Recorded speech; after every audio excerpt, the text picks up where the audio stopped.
Hi everyone, welcome to sleepy classes. स्वागत है आप सबका 2 मिनट सीरीज़ में। आज हम 2 मिनट सीरीज़ में इन्वायरमेंट का एक important topic that is biodiversity hotspots discuss करेंगे। अगर हम बायोडाइवर्सिटी हॉटस्पॉट्स की बात करें तो एक सिंपल सा कॉन्सेप्ट है कि अर्थ में कुछ जगहें हैं जहाँ पे बहुत ज़्यादा बायोडाइवर्सिटी है। ठीक है, not only that they have immense biodiversity, लेकिन वो जो बायोडाइवर्सिटी है वो थ्रेटेंड भी है।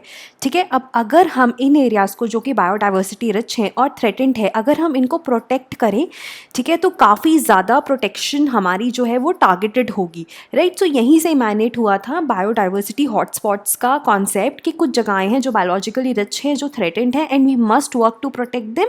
सो that is why that we need to protect them. तो यहाँ पर अगर हम टारगेटेड इन्वेस्टमेंट करेंगे तो हम एक तरह से जो नेचर की सबसे ज़्यादा इंपॉर्टेंट जगहें हैं वहाँ पे टारगेटेड इन्वेस्टमेंट कर रहे हैं। राइट, और ये कॉन्सेप्ट था किसका? नॉर्मन मायर्स ने 1989 और 1990 में ये कॉन्सेप्ट फेमस किया था और नॉर्मन मायर्स का ये कॉन्सेप्ट कहा जाता है। राइट, उसके बाद अगर हम डेफिनेशन देखें तो अगर एक एरिया को हमने क्वालिफाई करना है कि ये एरिया बायोडाइवर्सिटी हॉटस्पॉट है तो उसमें दो चीज़ें होनी चाहिए। एक चीज़ ये होनी चाहिए कि 1500 स्पीशीज़ एटलीस्ट, कम से कम वेस्कुलर प्लांट्स की होनी चाहिए। ठीक है, 1500 स्पीशीज़ ऑफ वेस्कुलर प्लांट्स, और वो वेस्कुलर प्लांट्स जो एंडेमिक हैं, जो सिर्फ उसी जगह पे मिलते हैं। ठीक है, सो ये क्राइटेरिया है कि at least 1500 species of vascular plants which are endemic. Right, और दूसरी चीज़ अगर हम इसी को देखें तो इसका मतलब ये है कि ये जो बायोडाइवर्सिटी हॉटस्पॉट होगा ये इररिप्लेसेबल है, क्योंकि इतनी ज़्यादा नंबर ऑफ वेस्कुलर प्लांट्स जो एंडेमिक है सिर्फ वहीं पे मिलते हैं। तो अगर उसको हमें लॉस हो गया तो एक तरह से हमें वो सारी स्पीशीज़ का भी लॉस हो जाएगा। So this hotspot is indispensable in irreplaceable. उसके बाद पहला क्राइटेरिया ये है। दूसरा क्राइटेरिया ये है कि इट शुड हैव लॉस्ट, ठीक है, at least 70% of the primary native vegetation.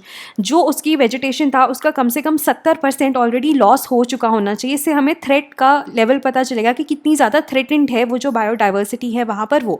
Right, तो अभी क्या है, अभी उसके पास 30% या उससे कम प्राइमरी वेजिटेशन होनी चाहिए। सो अगर ये दो क्राइटेरिया मीट होते हैं तो हम उसको बायोडाइवर्सिटी हॉटस्पॉट कह देते हैं। अब ये कहा जाता है कि ये जो बायोडाइवर्सिटी हॉटस्पॉट्स हैं, ये क्राइटेरिया है, मोस्टली जो बायोडाइवर्सिटी हॉटस्पॉट्स हैं ये इस क्राइटेरिया को एक्सीड ही करते हैं। जैसे सुंडरलैंड हॉटस्पॉट है साउथ ईस्ट एशिया में, और एंडीज हॉटस्पॉट है साउथ अमेरिका में। यहाँ पर 1500 का क्राइटेरिया है, यहाँ पर 15,000 एंडेमिक वेस्कुलर प्लांट स्पीशीज़ हैं।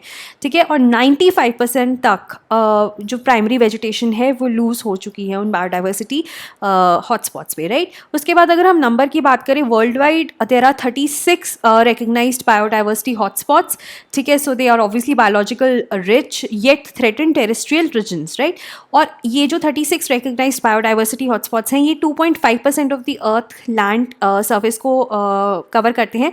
कभी ये 16% होता था, लेकिन अब लॉस की वजह से 2.5% ही रह गया है, 2.4% ही रह गया है।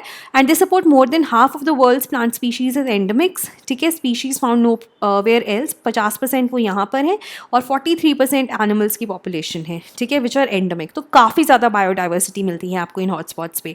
और अगर हम इंडिया की बात करें, इंडिया में 4 हॉटस्पॉट्स हैं: Western Ghats, Himalayas, Indo Burma region, Sundaland which includes Nicobar group of islands. Right, so ये है हिमालयाज हैं हमारे पास, वेस्टर्न घाट्स हैं, इंडो बर्मा रीजन है, and this is the Sundaland region. ठीक है, जिसमें हमारे निकोबार आइलैंड्स आते हैं।